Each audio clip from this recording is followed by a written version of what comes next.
ডালের বড়া তো অনেক খেয়েছেন। পটলের বড়া খেয়েছেন কখনো? যদি খেয়ে না থাকেন তাহলে আজকের রেসিপিটা আপনার জন্য।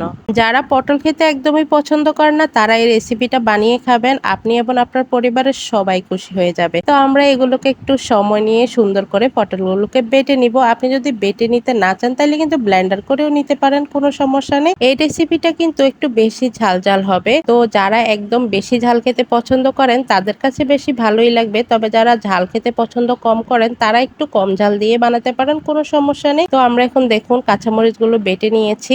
তো এখন নিয়ে নেব ডাল, মসুর ডাল। তো এখানে মসুর ডালগুলোকে আগে সুন্দর করে পানিতে ভিজিয়ে রেখেছিলাম, তো যাতে বাটতে সুবিধা হয়। আপনারা যদি এগুলো পাটায় বেটে না করতে চান তাহলে কিন্তু সমস্যা নেই, এগুলো ব্লেন্ডারে করতে পারেন। এখন আমরা এখানে দিয়ে দিব পেঁয়াজ কুচি, লবণ, হলুদের গুঁড়ো, মরিচের গুঁড়ো, তার সাথে দিয়ে দেব জিরার গুঁড়ো। এখন দিয়ে দেব বেসন, ঠিক আছে? পরিমাণ মতো বেসন দিয়ে দিবেন, দিয়ে এগুলোকে ভালো করে মাখিয়ে নেবেন। এই রেসিপিটা বিশ্বাস করেন আপনি ডালের বড়া যখন বানান সেটার থেকে অনেক অনেক বেশি মজা হয়। একবার বাসায় বানিয়ে খাবেন। এখন আপনি আপনার পছন্দ অনুযায়ী বড়াগুলো তেলের মধ্যে দিয়ে দিবেন। আমি একটু ছোট ছোট করে দিয়েছি।